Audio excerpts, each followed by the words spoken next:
So now you're married now, right? No. You're not married now. So your first husband though wasn't her father, No, and that was an abusive relationship. I didn't That even know was you an were in abusive- an abusive relationship. Yeah, well, Like I'm like extremely private. And the thing is, I didn't want my experience with him spill over. to spill over into, because I'm this presence.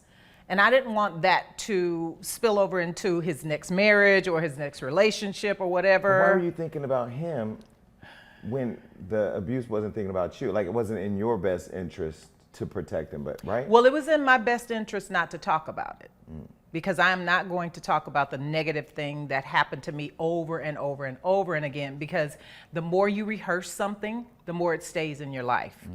The more you look at a thing and say, okay, this was a negative thing in my life. I've learned from this. This ain't happening no more. I wrote about that in my book, Chapter 5.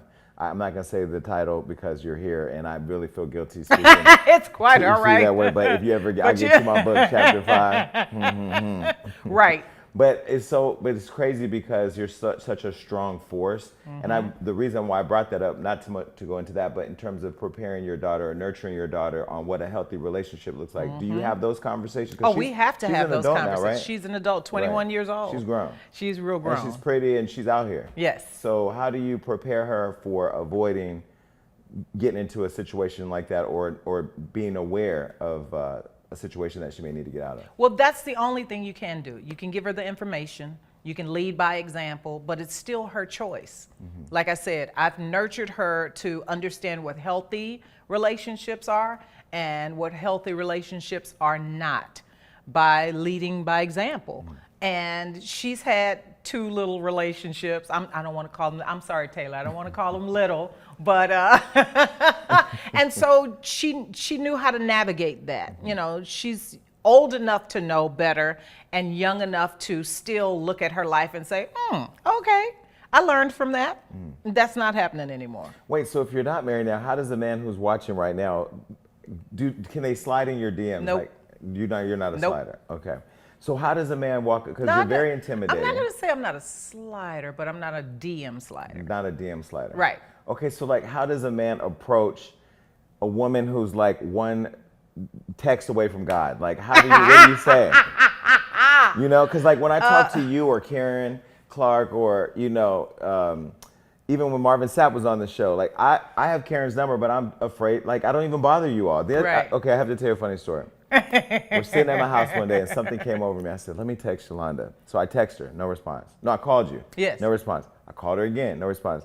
Then I called her again and she texts me, she says, I'm in church, I'll call you back. I don't know why I called you in the morning on Sunday. On Sunday. Of all people. And my friend next to me said, she probably in church. Right. And when you text back you're in church, I was like, yo, look at how the devil would try to get in between you and your God.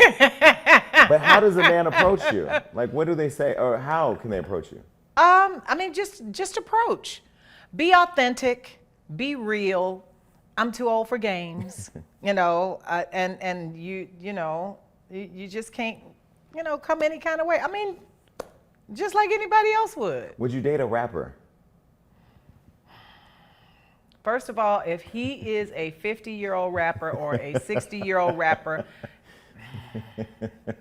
that's all I'm gonna say. I love rap, and y'all know I do, but. Wait, so you did Jesus Walks. I talked to you. Yes, with Kanye, yes. I talked to you in Atlanta, and he was telling me privately how much he loved you, and then privately you were telling me how much you loved him. When you did that song, did you get criticism from anybody? I always get criticism. Because I feel like you're so progressive, and you get how to bring the younger people and Right. church together. And some people are just so traditional that they just don't understand it. But when you did that song, I mean, you had us. We everywhere. We in the club singing the songs. Exactly. Was Exactly. that intentional? Of course, here's the thing. When someone approaches me with an idea or a duet or an appearance on a song, I did something with Bones Thug. Bone Thugs and Harmony. Bone Thugs and Harmony. Yes, I did something with them. And it was Order My Steps. And they redid that. And my thing is, if someone I mean, because everybody knows me and they know who I am and they know what I represent. And for somebody to have the courage to, say, hey, we want you over here. I'm like, of course. There was no cussing, there was no fussing, there was none of that. I mean, all of them were just gentlemen. So we can try to say that there's a separation in our culture from God and who we are. God to us is just like breathing.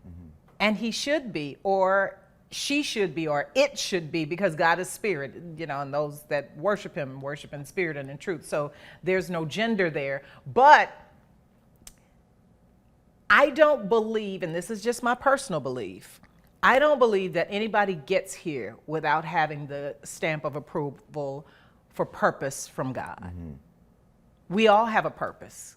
Now, if we live it out, it's awesome. If we're trying to find our way, that's awesome as well, because you discover all of the beauty that is you that came from God. And so I don't see a difference in singing a song with a Marvin Sapp, who I love, and I've known him forever, and a Major, because Major is from Texas, and I love him as well. He chose his path. That's his purpose. That's his power. And I'm not going to look at him and say, you know what, you sang that nice little wedding song, but no, that's never been me. And so I've always had criticism. I've been criticized by folks because my dresses were too tight, or my dresses were too short back in the day. Had so much makeup. I always feel it's the people that can't fit in the dresses that are mad. And I always say to somebody, like, why are you so consumed with what another person looks like? Because if the voice of God is coming out of you in a tighter dress or a long gown or what, because that was part of the struggles Megan Good was having when she got married to Devon Franklin. Soon as she got married or engaged or started dating, the world tried to tear her apart because of how she looked on the red carpet with him. But I'm like, yo, you could still be a good woman and look good and dress how, I mean, I didn't understand where all the judgment comes from. First of all, it's time out for all of that. Yeah. Because folks are going to come not looking like what you're used to with the power of God in them. I still believe that every person that gets to this earth has the power of God in them. You cannot separate your blood from, who you are. If the blood stops going to your heart, you die. Right. So if that spirit stops going to your soul, you're a sad person. So I don't know. So how was working with Kanye? I love Kanye. You know I do. I told you that. I told him you said that. Yeah, I think he has genuine ideas of bringing people together. And I think he has been unfairly judged because of moments. And because he's such a public person, I think his private moments that have become public have not served him well. But that doesn't mean that he's not a good person. And so I love the person I know. I was, when we were in the car, I don't know if I shared this, but we were in the car and he was going through his music and he got to the gospel album and he was playing You Brought the Sunshine. And so I started calling Karen behind him. We get out the car and I said, hey, here's the phone. And I hand it to him and he's like, no. Like he's nervous to talk to her. And he gets on the phone, they're talking. And then he put her on speakerphone and she asked everybody to bow their heads. She prayed for him. Good. But it was a moment where I saw like how much he needed it, how much he appreciated it. And I know how much he appreciates you and how much he loves her. But also just in looking at the gospel albums, were you surprised at the success of his gospel music? Not at all. I think some people were. Why? I don't know. It's in him. Right. And but why can't people see the duality, right? Well, I don't know. I'm not worried about why they can't see it. That's them. They're going to have to answer for that. He tells folks all the time that he grew up listening to that. He grew up in it. He went to church. That's not, and again, in our culture, it's not foreign for us to love God and be in different parts of the entertainment business. We don't make that same judgment on sports figures. And they say the same thing, I want to thank God for a great night, or, however they describe their, 3-point shooting and all that kind of stuff. But I don't see a problem with the gospel album that he did. My thing is the people who are making the judgment calls, have you even listened to it? Because Fred is on it. Mary and them, Warren Campbell, and all of these folks that we love and adore who do gospel music, they're on there. So you didn't really listen to it. You just want to criticize.